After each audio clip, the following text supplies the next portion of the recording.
Halo, kembali lagi bersama Civil Watch. Kali ini kita akan membahas contoh soal fisika dengan topik yaitu gerak satu dimensi. Oke, kita mulai saja. Nah, bagaimana kalau kita diberi soal seperti ini? Jadi, sebuah mobil yang bergerak dengan percepatan konstan, dalam arti dia memiliki kecepatan yang terus meningkat, tapi percepatannya konstan melewati jalan di antara dua buah titik yang berjarak 60 meter dalam waktu 6 detik. Nah, jadi mulai-mulai punya kecepatan 0, lalu bergerak pada satu titik. Nah, yang diketahui adalah dari titik 1 tadi ke titik 2. Jadi mulai dari titik 0 tadi tidak diketahui jaraknya berapa ke titik 1, tidak diketahui waktunya berapa dari titik 1, dari titik 0. Yang diketahui adalah titik 1 ke titik 2. Nah, yaitu mempunyai kecepatan pada akhir yaitu melewati titik kedua adalah 15 meter per sekon. Jadi yang diketahui adalah dari titik 1 ke titik 2 berjarak 60 meter. Waktunya dari titik 1 ke titik 2 itu adalah 6 detik dan kecepatan terakhirnya adalah 15 meter per sekon. Jadi yang tidak diketahui adalah kecepatan saat dia di titik 1. Yang ditanyakan lagi adalah berapa jarak dari tempat ia mula-mula berhenti sampai ke titik pertama. Nah, itu yang tidak diketahui. Jadi itu adalah selanjutnya adalah berapa waktu tempuh dari tempat mula-mula dari tempat T0, dari 0 mula-mula berhenti sampai ke titik pertama. Jadi yang diketahui adalah dari titik 1 ke titik 2. Nah, dari pertanyaan ini kita tuliskan, kita gambarkan dulu untuk mempermudah. Jadi dari titik 0 ke titik 1 itu saya beri nama adalah lintasan 1. Dari titik 2, 1 ke titik 2 itu adalah lintasan 2. Saya tuliskan bahwa jarak delta X-nya adalah dari titik 1 ke titik 2 adalah 60 meter, sedangkan V2 atau V terakhir adalah 15 meter per sekon. Jadi waktu yang dibutuhkan untuk dari titik 1 ke titik 2 adalah 6 second. Saya tuliskan situ. Berarti saya butuh untuk mencari berapa jarak, saya butuh kecepatan di V1. Waktu tempuh pun juga saya butuh V1. Jadi yang diketahui di sini adalah ada 4 ya. Jadi V2, delta X2, T2, dan V0. V0-nya diketahui tadi adalah berawal-awal berhenti. Berarti adalah V0-nya adalah sama dengan 0. Oke. Nah, dari sini saya awalnya saya harus mencari V1 gitu. V di titik 1. Itu kalau V1 ketemu berarti semuanya akan ketemu yang di belakang-belakangnya. Jadi kita runtut dulu, kita cari dulu V1. V1 bisa dicari dari yang diketahui kan itu ada X0, X sampai X, delta X ya. Delta X ketahui, waktu ketahui berarti kita bermain pada V. Jadi V1 dan V2 itu V1 kita cari, V2 ketemu, T2 ketemu, berarti kita memakai rumus delta X yang menggunakan V. Jadi delta X-nya ketemu, V-nya V1, V2-nya ketemu, maka V1-nya akan ketemu menggunakan rumus delta X, X0 yang menggunakan V. Nah, setelah V1 ketemu, nah mungkin itu karena V1, V2 ketemu, maka saya bisa mencari, kita cari dulu. Kita percepatan konstan kan berarti. Percepatannya berarti mulai dari 0 sampai terakhir sama. Kita cari percepatan dulu. Percepatan ketemu dari rumus V. Dari rumus V kita dapat percepatan ya. Oke, pertama tadi dari rumus delta X saya dapat V1. V1 ketemu kita dapat percepatan ya. Kalau percepatan ketemu V1 ketemu, maka kita jarak dari delta X1 pun juga bisa ketahuan. Delta X ketemu, lalu ada T1. Yang T1 ya didapat dari rumus V lagi juga bisa, dari rumus apapun bisa kalau delta X1-nya ketemu. Jadi V1 ketemu, percepatan ketemu, V0-nya ketemu, maka kita akan dapatkan delta X1-nya. Itu dari rumus V kuadrat. V dengan percepatan maka kita dapat dari V kuadrat kita dapatkan X0, delta X1. Karena semuanya sudah ketahui, berarti T1 mudah, pakai rumus apapun bisa. Gitu. Oke, saya gambar ulang ya. Jadi pada lintasan 1 hanya satu variabel yang kita ketahui yaitu V0. Oke, karena dia mulai diam, maka V0 sama dengan 0. Sehingga diperlukan dua variabel lagi, yaitu percepatan dan kecepatan di titik 1. Oke. Kecepatan awal pada lintasan 2 adalah kecepatan akhir pada lintasan 1. Oke, jadi V1 ya, itu yang dicari adalah V1. V1 dan percepatannya. Pada lintasan 2 sudah terdapat 3 besaran yang ketahui, yaitu delta X2, yaitu adalah 60 meter, kecepatan akhir V2, dan waktu tempuh adalah T2 sama dengan 6 second.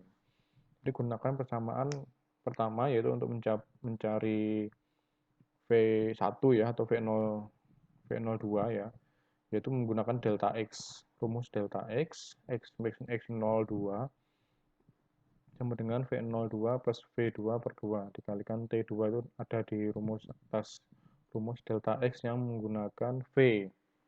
Jadi rumus delta X itu ada yang menggunakan V, ada yang menggunakan menggunakan percepatan, ada yang menggunakan XX0, FV, dan ada juga yang menggunakan waktu saja.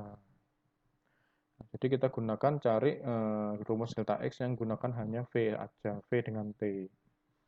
Jadi tanpa melibatkan percepatan karena percepatannya tidak diketahui. Jadi kita dapatkan maka V1 sama dengan 5 meter per second. V1 ketemu, maka kita bisa mencari percepatan dari rumus V. Dari rumus V kita dapatkan percepatan. Tuh, dari rumus V2 sama dengan V1 plus D plus A dikali percepatan dikalikan T2. Nah, dapatkan percepatan. Oke, setelah dapat percepatan ya, percepatan V1 ketemu, maka kita dengan mudah mencari jarak dari titik 0 ke titik 1 dengan menggunakan rumus V kuadrat. V kuadrat pasti dia ada deltanya. V kuadrat menggunakan delta dan A. Maka kita dapatkan dengan mudah berapa delta X1-nya, yaitu sebesar 7,5 meter. Nah, kalau sudah dapat delta X-nya ketemu, terus V1 ketemu, V0 ketemu, gampang aja tinggal nyari V0-nya berapa. Tinggal masukkan rumus V juga bisa, pakai rumus yang lain juga bisa. Kita dapatkan bahwa waktu tempuh antara mulai titik 0 ke titik 1 adalah sama dengan 3 second.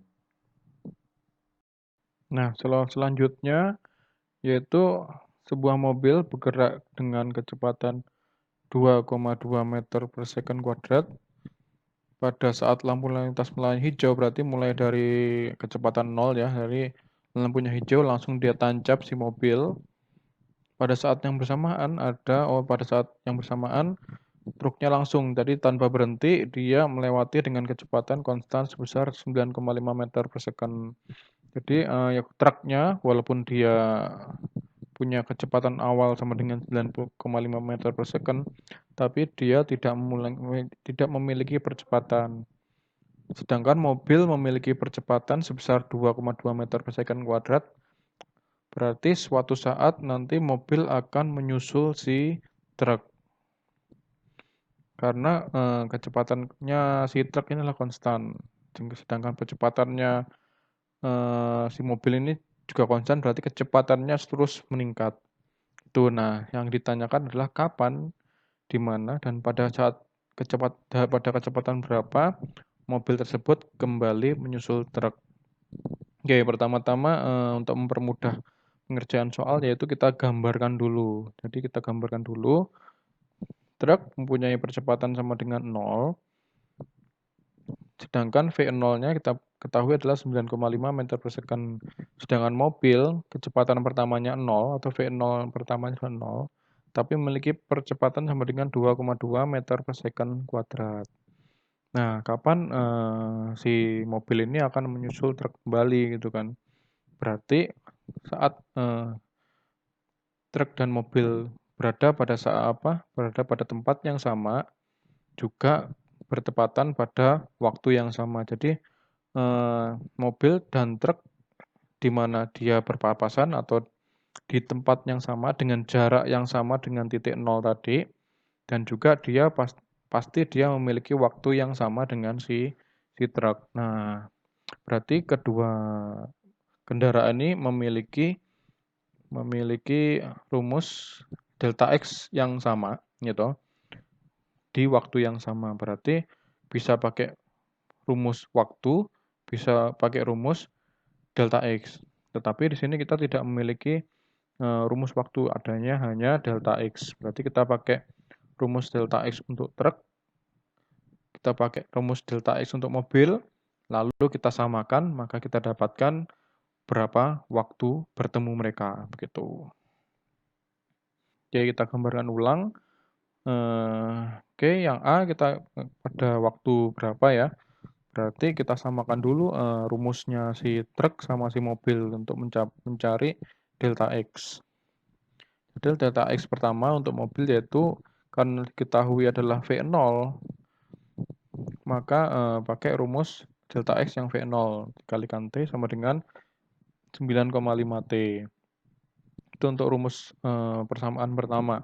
Lalu untuk yang mobil karena dia punya percepatan, maka rumus delta X-nya kita pakai yang percepatan, yaitu sama dengan setengah kali percepatan kali T kuadrat sama dengan 1,1 T kuadrat. Nah, dari dua persamaan T ini kita samakan 9,5 T sama dengan 1,1 T. Kita coret yang T-nya, kita coret dua ruas, kita coret T, maka kita dapatkan 9,5 sama dengan 1,1 T. Berarti T sama dengan 9,5 per 1,1 sama dengan 8,64 second. Dalam arti adalah mereka akan bertemu di waktu sama dengan 8,6 second. 8,64 second. Berapa ya? 8 second, berapa milisecond gitu. Lalu yang kedua, karena sudah diketahui waktu tempuhnya, waktu mereka bertemunya, maka dengan mudah kita dapatkan berapa jarak. Berarti kita masukkan lagi ke persamaan awal. Persamaan manapun bisa, mau persamaan punyanya truk atau punyanya mobil, asal kita masukkan T-nya sebesar 8,64 second, maka didapatkan jarak delta X-nya sama dengan 82,1 meter. Jadi di jarak 82 meter, si mobil menyusul truk, gitu. Nah, pertanyaan ketiga adalah kecepatan berapa si mobil menyusul si truk. Mudah saja dari jarak atau dari waktu kita dapatkan, dan juga percepatan juga kita dapatkan dari si mobil, maka kecepatan dari mobil kita bisa tentukan, yaitu dari rumus V sama dengan V0 plus percepatan dikalikan T. Berarti kecepatannya kita temu adalah 19 meter per second. Gitu. Oke, soal selanjutnya yaitu ini sama ya, seperti soal pertama tadi, hanya saja ini adalah gerakan jatuh bebas. Jadi yang kita patokannya adalah jendela, tapi kita ditanyakan adalah jatuh ke tanahnya. Jadi yang diketahui saat melewati jendela, tapi yang ditanyakan adalah sampai ke tanah. Oke, jadi sebuah bola itu dilemparkan, mungkin jatuh vertikal ke bawah ya. Tingginya gedung adalah 36 meter. 2 detik kemudian ada diketahui lagi yaitu T sampai ke jendela, yaitu T1 adalah sama dengan sebesar 2 detik. Oke, selanjutnya adalah melewati jendela yang terletak 12 meter dari tanah. Oke, berarti dari T2 XY2, delta Y2 sama dengan 12,2 meter. Berarti kalau diketahui delta Y2-nya 12 meter, tinggi gedungnya 36, maka kita tahu bahwa delta delta Y1-nya sama dengan 36,6 min 12,2, yaitu sebesar 24,4. Jadi delta Y1-nya 24,4. Delta Y1 ketemu, lalu V0-nya ketemu ya. G-nya pasti diketahui ya, kalau namanya gerakan jatuh bebas otomatis G-nya sama dengan 9,8 meter per second kuadrat. Jadi kita tahu bahwa delta Y 1, lalu waktu tempuhnya sampai ke titik jendela, kita ketahui bahwa 2 second, lalu kita tahu G-nya, maka kita tahu berapa kecepatan saat di jendela dengan menggunakan rumus delta Y yang melibatkan percepatan dan kecepatan terakhir dengan waktu. Oke, kita pakai rumus delta Y yang ada V1 atau V terakhir dan G sama T. Nah, kita dapatkan setelah itu V1 sama dengan min 22 meter per second karena dia turun ya, jadi menjauhi, maka dia kecepatan adalah minus. Karena turun, jatuh, berarti dia minus gitu. Oke, selanjutnya untuk menjawab pertanyaan 1, maka ditanyakan adalah kecepatan saat dia jatuh. Nah, berarti V1 ketemu, maka dari rumus percepatan, maka kita bisa menggunakan rumus V kuadrat. Karena yang diketahui adalah kecepatan awalnya V1 dan juga percepatan gravitasi sama jaraknya adalah 12 meter. Maka kita gunakan adalah rumus V kuadrat. Oke, V kuadrat didapatkan nilai V2 sebesar 26,9 meter per second. Kita ambil yang negatif karena karena dia V kuadrat, maka dia ada yang kita akar, ada yang negatif, ada yang positif. Kita ambil yang negatif, sama saja. Karena kita jatuhnya adalah ke bawah, maka V-nya adalah negatif. Oke, yang terakhir adalah berapa second sampai dia jatuh ke bawah. Nah, kita tahu bahwa tadi sampai ke jendela aja 2 second, berarti sampai ke tanah berarti lebih dari 2 gitu. Kita tinggal nyari berapa T2-nya. T2 bisa dicari dari mana saja, dari rumus V juga bisa, rumus kecepatan juga bisa, dari rumus V kuadrat juga bisa. Jadi kita pakai yang rumus V aja, yaitu V2 sama dengan V0-nya yang dari tadi, yang V1 itu artinya. V1 yang di titik jendela, dikurangi gravitasi dikalikan T. Udah ketemu berapa T-nya, sama dengan 0,5 second. Nah, berarti T2 ditambah T1 itu waktu yang diperlukan dari mula-mula sampai ke jatuh adalah 2 second plus 0,5 second sama dengan 2,5 second. Oke, selanjutnya di soal keempat ya.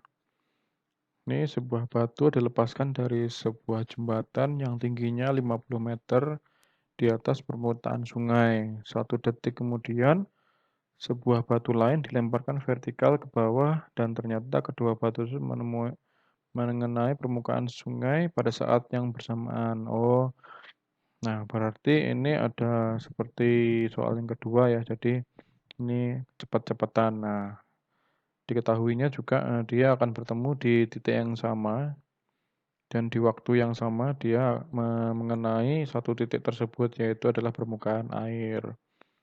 Jadi selisih antara batu pertama dan batu kedua adalah 1 detik. Oh, berarti kita cari dulu waktu yang ditempuh si batu pertama.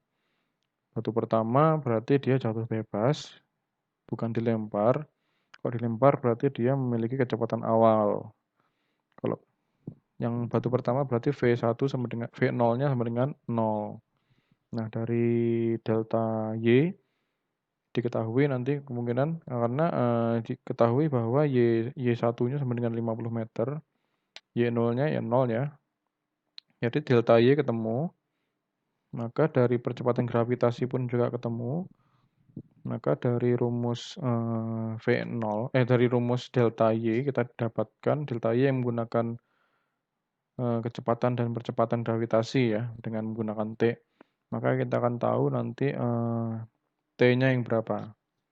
Berarti waktu sampainya dari batu pertama sampai ke bawah itu berapa. Jadi delta Y ketemu, percepatan gravitasi ketemu, V0-nya ketemu, maka kita bisa mengetahui berapa waktu yang ditempuh dari rumus delta Y yang menggunakan V0. Oke. Dari rumus delta Y yang menggunakan V0, itu delta Y sama dengan V0 dikalikan T1 min setengah GT kuadrat. Oke, kita masukkan yang diketahui. Maka kita dapatkan T1 sama dengan 3,19 second. Berarti waktu yang diperlukan benda satu untuk mencapai permukaan air adalah 3,19 second. Oke, kita ketahui juga waktu yang ditempuh si benda kedua adalah berarti 3,19 min 1 second, yaitu karena 1 second kemudian dilempar dan juga bersamaan gitu loh. Jadi kita ketemui bahwa T1 sama dengan untuk yang benda yang kedua sama dengan 2,19 second. Nah, dengan rumus yang sama kita masukkan T, maka kita dapatkan V0-nya. Jadi dengan rumus delta Y dengan memasukkan V0, G, dan T kuadrat. Maka kita dapatkan V0 untuk benda yang kedua sama dengan min 12,1 meter per second. Oke, sekian. Terima kasih telah melihat. Jangan lupa subscribe. Jika masih ada pertanyaan, silakan tulis di komen. Sampai jumpa di konten saya selanjutnya. Terima kasih.